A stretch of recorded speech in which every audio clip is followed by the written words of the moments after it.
especially when you know on the other side they have to take away support that pairs with it. Nautilus already mentioned there before as Betty back onto the Ashe. Already played this once this split, folks. There's no, actually twice, excuse me. And now with Chocho back on the Leona deck, this is what I was saying.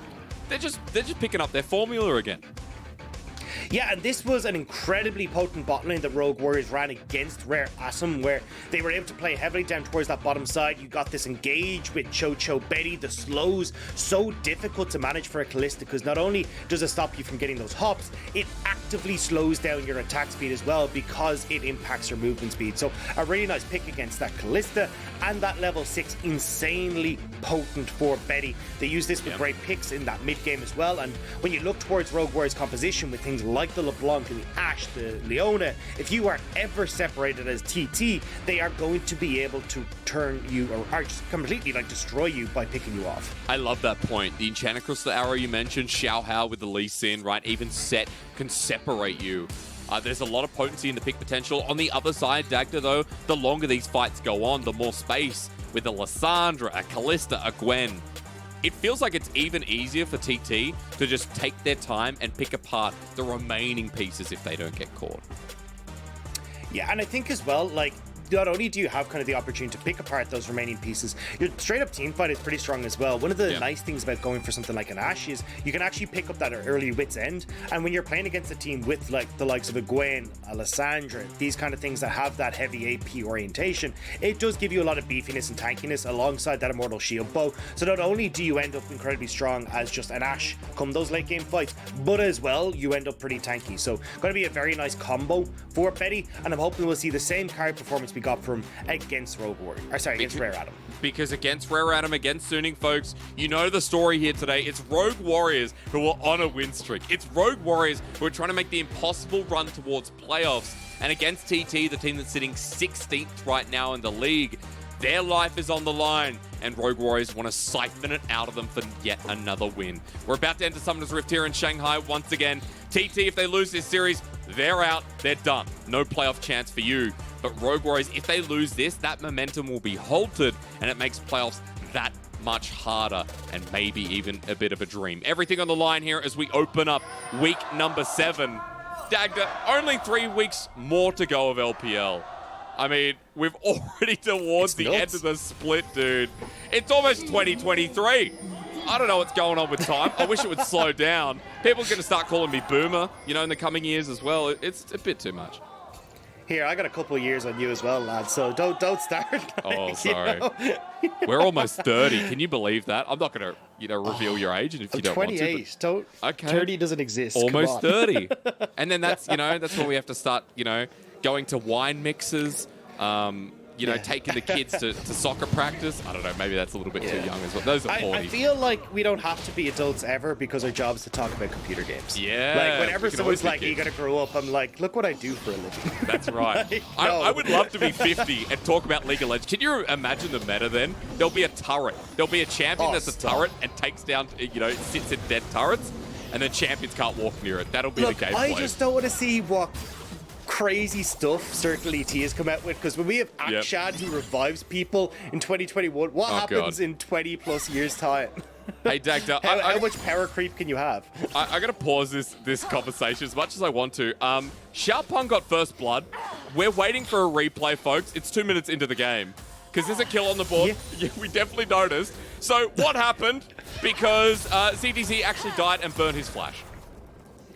Yeah, so I obviously have no idea, but you got Pudding and Langx are involved in that play as well. They both have an assist to their name, so must have been some sort of like kind of pick coming through in that top half of the map. I like that we're already kind of getting that aggression towards Langx though, because honestly it feels like for TT, Langx is kind of the win for them here. Like if you get this Gwen ahead, you've got that Hollow Mist to try and deny things like the Enchanted Crystal Arrow, a lot of that damage coming through from Forge as well, which can be quite nice. And then you get that late game scaling where she can take over team fights with the needlework. So I wouldn't be surprised now to see more attempts up towards ZWuJi in that top lane, especially if you got Ye who can TP into a play. Because Langxing's already doing so well up here. I think people doubt Langxing, his time on RNG, playing a lot of the weak side, especially when Uzi was on the roster. Makes people think a second time about this top laner, but we will wait for the replay to see what actually happened. obviously a level 1 cheese that went wrong here for Rogue Warriors. So TT already up with a gold lead. It is the first blood on the jungler as well, so he's going to have a bit more gold to back on as Xiaopeng getting topside scuttle to Dagda talks about the win condition you just mentioned, keeping Langx safe in lane. And here comes the potential dive as well. ZD said, oh, he's just used the Haymaker. This would set up so well for Xiaopeng if he can get under, but the wave is too big, and it looks like ZDZ might just abandon this. Plus, he used Q as well. It's going to be on a bit of a cooldown, so for ZDZ, he has to fear for his life for the time being, but the back's coming through from Xiaopeng, and so too will it for Langx. Again, watch the gold here. Iron Spike whip for Xiaopeng. Just really worried about the dueling here for Xiaohao and how he's going to fare, considering that he has been the strongest member on Rogue Warriors as of late. And if Xiaohao falls behind, then we're going to start questioning how Rogue Warriors look as a team as well with the momentum. Yeah, and I think for Rogue Warriors, the nice thing for them is they're kind of playing on the opposite side of the map to where TT want to be playing. Xiaohao, we've talked about him playing around Betty and QiuQiu, and especially facilitating Betty, who wants to try and shove this wave and start to chip away at turret plates. But Xiaopeng already making his way down here. He's coming down, looking for the audacious charge. QiuQiu on the run, double ward down, they get full vision, but the heal. Good movement speed here from Betty, but another summoner down with the threat from Xiaopeng, continuing to grow in this early game. And we said, look, a lot of this game is going to be decided by these early junglers, right? Xiaopeng now getting a lead for himself, making sure that he's having impact on the map, kind of facilitating Langx with that early push in top side, but now also burning some of their spells on the bot side. So I want to see Xiaopeng again, just keeping this up, right? We already know that he's ahead, thanks to that early kill. That early Iron Spike whip means you can do a lot of damage and a heavy amount of burst if you can manage to close the distance to pretty much anyone on Rogue Warriors. That's right, and you can close the distance on Rogue Warriors in this early game, right? Distortion on a longer cooldown. We know Lee Sin Safeguard, once he uses it, gets exposed. Ashe, Sett, like, you're not going to be going anywhere, so it does feel like there are ample opportunities to really abuse this advantage. And Dagda, I also want to talk about early objectives and how TT can use this to set themselves up on that, because for Xiaopeng, it's a Mountain Dragon to kick things off. Stats that you don't really want to give over to a Sett, a Leona, even if it is the early game. Yeah, and especially because you want to be trying to make sure you've got these clear win conditions that prevent Rogue Warriors from trying to pick you apart with things like the Ashe and the LeBlanc. Like, if you are the one that has the tempo advantage with dragons, being able to reset on the map earlier, like, that makes it very easy to play your game as Forge. All right, here we go. Dredgeline from Pudding, though. Onto QiuQiu. Yaz coming in as well. Has himself the Glacial Prison as the flash immediately burn. Yeah, has his own, but the Blast Cone gives them safety, and Sam D can't get in position. TT really running the early game right now, and this will open things up for the four-man Dragon. Exactly, and this is exactly what I wanted to see, right? We talked already in Champ Select about how strong the bottom half of the map is for TT, with Sam D and also, yeah, just being able to neutralize, but also provide this big engage tool for them in these team fights. And already burning that flash onto QiuQiu means that they can now take this dragon and continue to put pressure elsewhere on the map. Really good start here for TT, who are on their life. They need a lifeline right now, sitting 1-10. If TT lose this game, they are out of playoff contention, and a lot of people would have expected this to happen anyway, but TT still in with a fighting chance and a good start to the game. Dagda, just a bit of a flashback. I was looking through the VOD just then. Bottom right-hand corner, we saw the top lane gank coming through from ZDZ at level 1. Just had to walk through brush and 3 people up on the top side to catch him. So that's how Xiaopeng got ahead, and even now, it's going to turn into a 3v3. Here's Xiaohao, but maybe a bit too late for Sandy, who flashes in. There's the teleport as well. Betty not getting hit. It's QiuQiu, but Xiaopeng sacrificing his life to give over to the Lee Sin while the TP enables Forge to move forward. Betty gets the slow. They have to hit Sandy as the flash comes forward. The 80 carry survives, but the Frozen Thrall's at the ready. Betty can't hit him. And now with the splash coming out, it's a double over to Yeah. So wrong for Rogue Warriors, but so right as TT get 4. Xiaohao still has that Dragon's Rage, but unfortunately isn't able to get on towards Sam D at the end of that. So big win coming through from TT, and unfortunately Betty just going that bit too far forward ends up costing Rogue Warriors in that play. And now look at Xiaopeng, 2 kills to his name. Yeah, 2 kills as well. This is starting to go pretty nicely for TT as we launch into the replay. You're seeing here, I was a bit worried when I saw QiuQiu getting locked up here. Of course, still has no flash. Had to use that earlier on. Betty as well going super far forward here. And the reason that you're seeing like the massive damage increase is because we talked about Betty being able to get onto Sam D shuts down his attack speed because he's trying to leap and jump away. But Betty, look how low Sam D goes. One auto not able to get it with the Ranger's Fury. And this stage, Betty's gone too far forward, and with the thralls and everything else, and even the creeps there, just able to finish him off. 2-0 start here for Yer after the play. TT come back out on the map, and now that they have the gold lead here, Dagda, even if it's only a little bit, they've got the items coming online. But Xiaohao's not going to leave that down. Ping's coming through. TT already have the Herald, but Rogue Warriors want to fight after the fact. Pudding has a hook. It's onto Forge. Better damage comes through as there's a Glacial Prison as well. The path included. ZWuJi comes in, waiting to Haymaker. Big damage to Facebreaker as well. And with Betty up, RW stand a chance until Langx snips him to death. And yeah, is just huge. The Lissandra carrying the fights, and Rogue Warriors really missing out. And I don't know why Rogue Warriors fought. Betty wasn't in a position, and we saw Rogue Warriors go and try and contest that. Honestly, they should have just left Betty down on the bottom side and tried to trade this for plates instead, but now they end up giving more kills over towards TT. They're not going to be able to trade for the Rift Herald, and we see it here, right? Look where Betty is. He's only started to make his way up. Now, it does mean that when the Enchanted Crystal Hour hits onto Sam D, it lasts a really, really long time. Yep. And that's why we're seeing Rogue Warriors start to get these first 2 kills. But by the time you end up showing up here as Betty, you're all being taken so low. Xiaopeng is huge in these fights alongside Ye, and now the 2 carries for Rogue Warriors are running for the hills. And if you fight with a Lissandra, you know that the longer the fight goes, it's always going to be better. I pointed out the kill that was picked up there by Ye in that fight. Another one goes to Xiaopeng, who now has a Gore Drinker. Dagda, item advantage here. Gold advantage now firmly in hand of TT by about 1,000 at 10 minutes into the game. They have the Dragon. They now have a Herald. And it feels like they can just push this Herald any lane they want right now and find themselves a net advantage. Yeah, and honestly, kind of the hype train for Rogue Warriors getting derailed a little bit in this one. Like, you now have these massive advantages for TT to try and play through. You can start to move around the map and facilitate more of these aggressive dives as well, because you can get that lockup coming through from the Lissandra.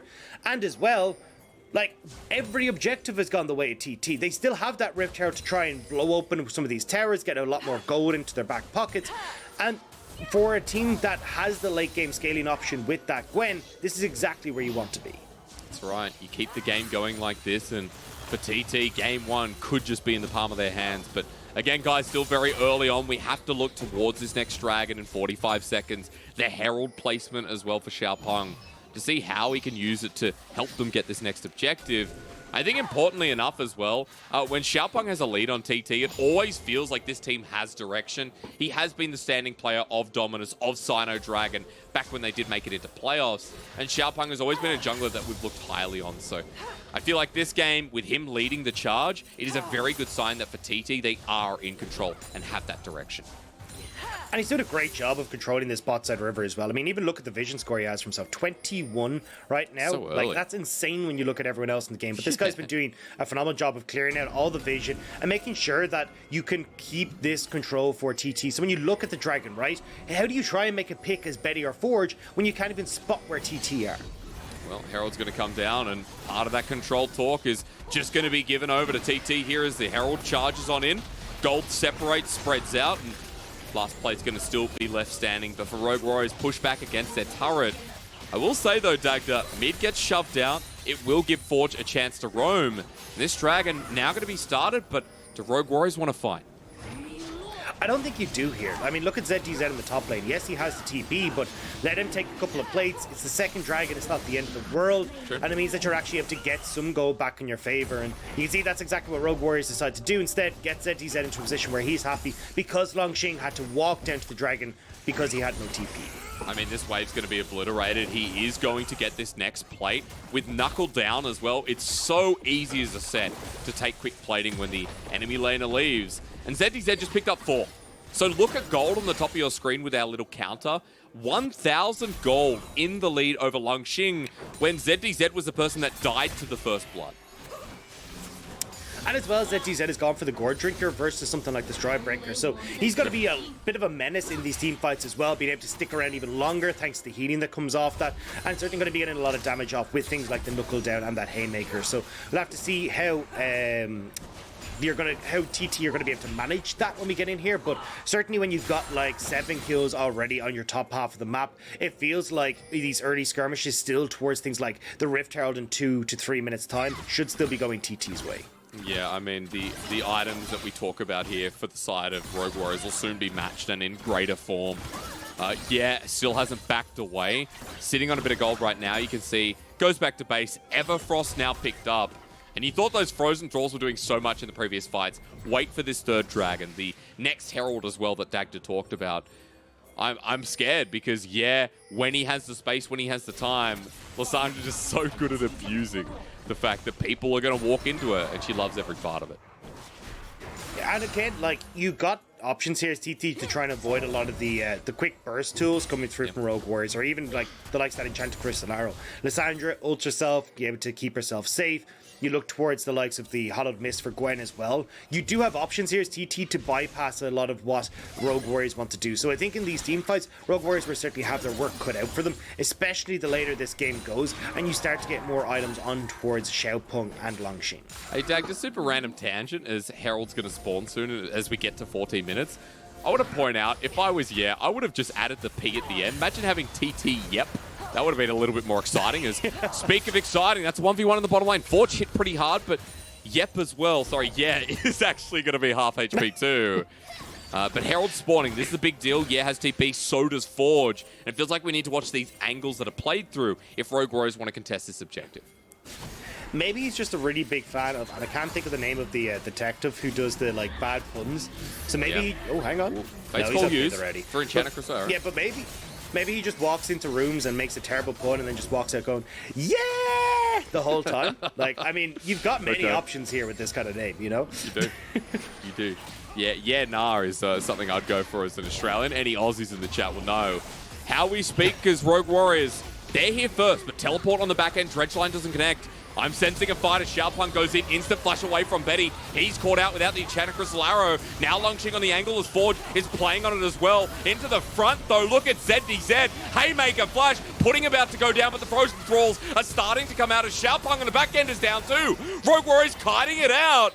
And the needlework not hitting the mark. Betty running forward as Forge doing the same. A little pop goes the Weasel onto Sammy D. Herald's picked up, and somehow it's an even trade with a bonus purple thing over to RW.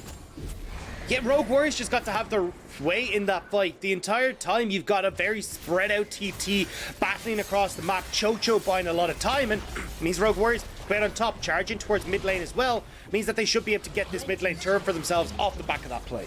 Well, there you go. Gold in favor of Rogue Warriors. ZWuJi going to have time with this turret too. Not only first turret blood, but more. Forge going in! Sam D electrocuted, but Langx on the chase won't find him. And this is what happens when you have a good savvy on LeBlanc. You can really taste it in your games.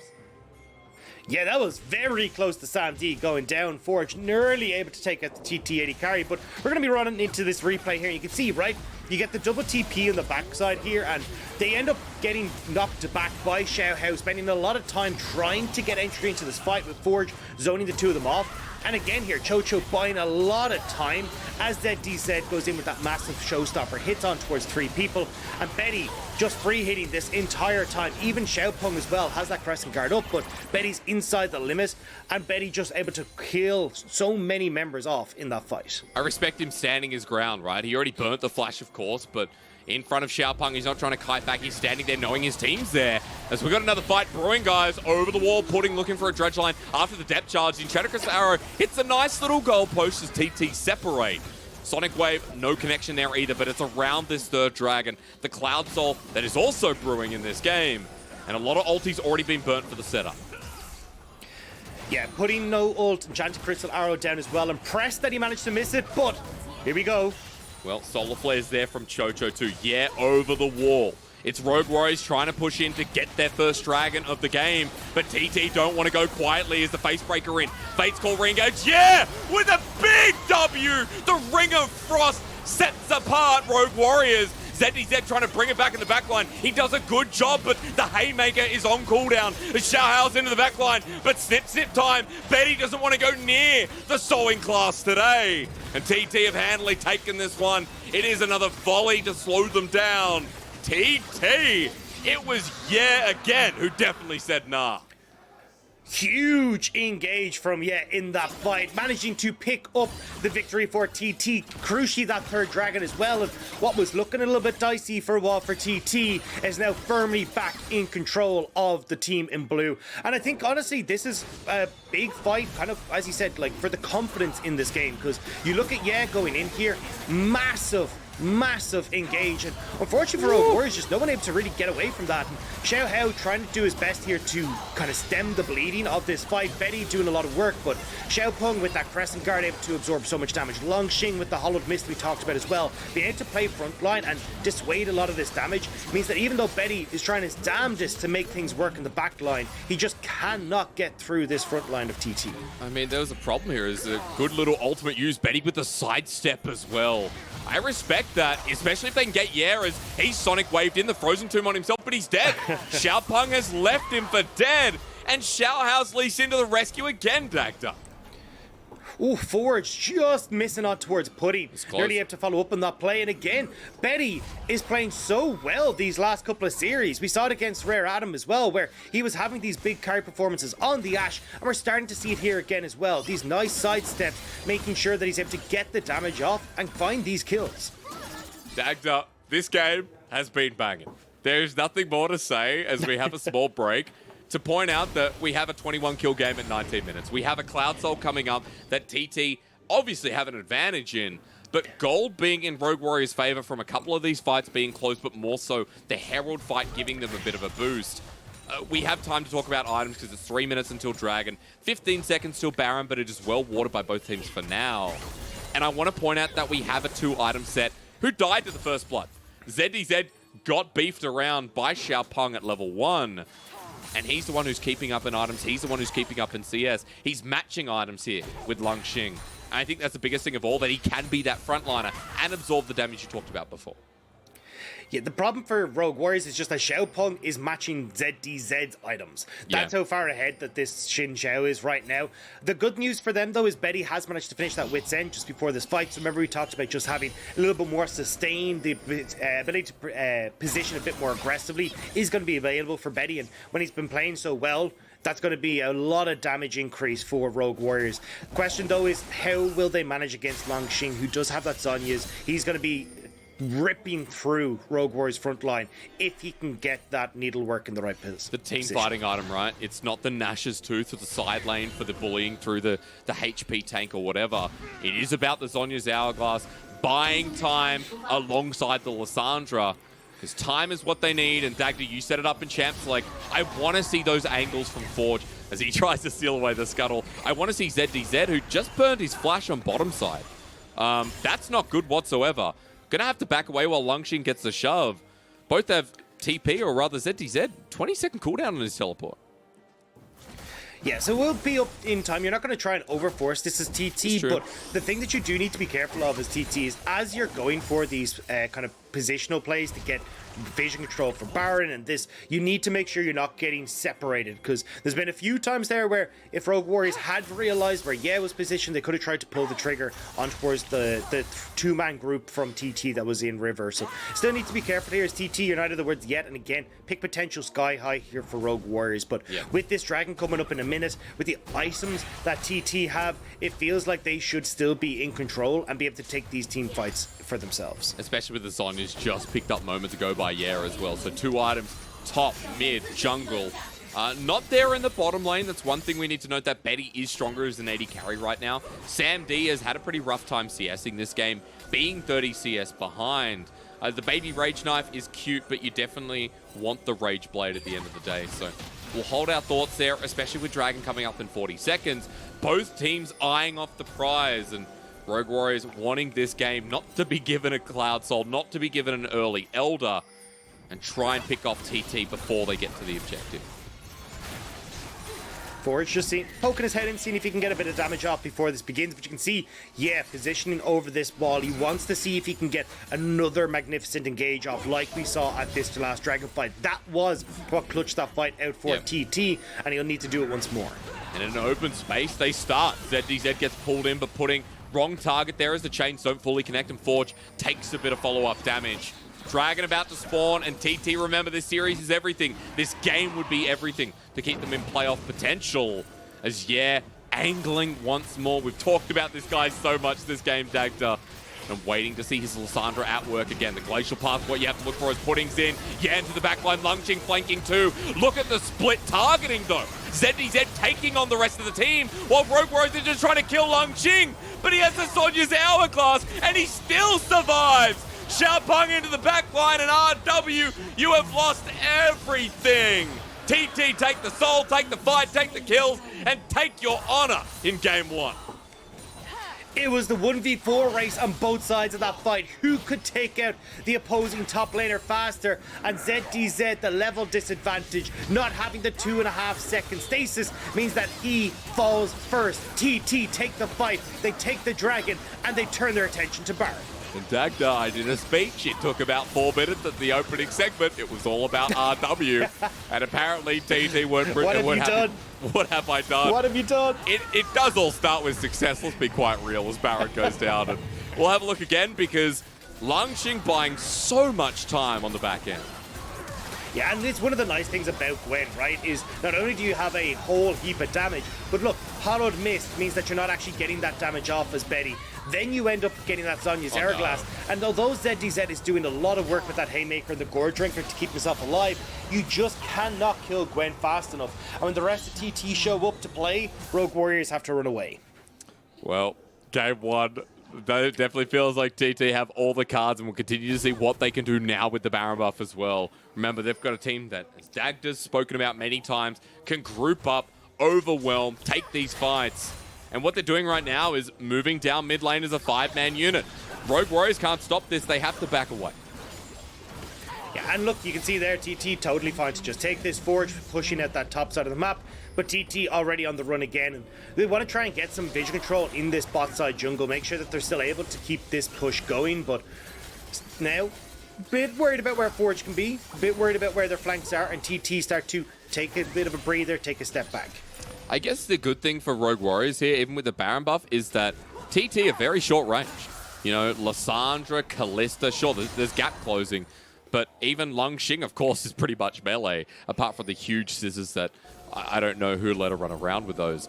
But Dagda, I mean, to get in range of the turret, Rogue Warriors, they know that they have to commit, they have to get a dredge line or something of an engage potential off. And now they're just looking to play through side lanes and add multiple points of pressure.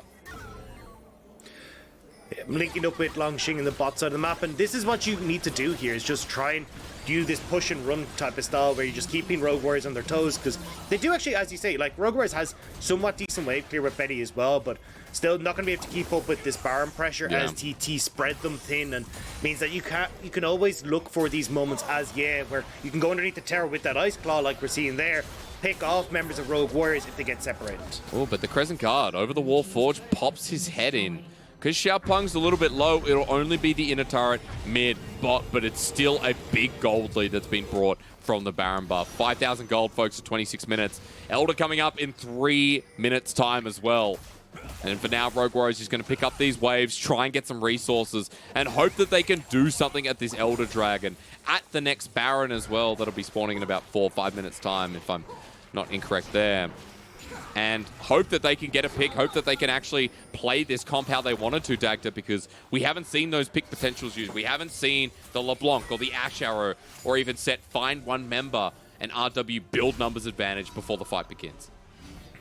But they just never really had the chance, right? TT already started Rogue Warriors on that timer, getting these early dragons, making sure that they were forced to group and fight. And when TT are to play as this 5-man unit, it's so difficult for you to find these opportunities to actually pick off members. And now, Betty and Forge, yes, you've got a ton of items for them. Yes, they're starting to be in a position where they have a lot of damage for these fights, but it's not on towards the right targets. It's oftentimes being thrown in towards Xiaopeng when he's got the Crescent Guard, when you've got the Hollowed Mist there for Langx, and a lot of that damage that they have just isn't sticking to TT. I just love that we have a Sheen on Xiaopeng, and we also have a GA there as well. This Zhao is so beefy. He's huge. TT playing around the side of the map right now and just knowing that they have item advantage. They have everything. Forge over the wall. Nicely done. Pudding can't catch him in time, and there is still damage in this LeBlanc, but TT looking exceptional here in this game number 1. We've had a very exciting game at that as well, Dagda.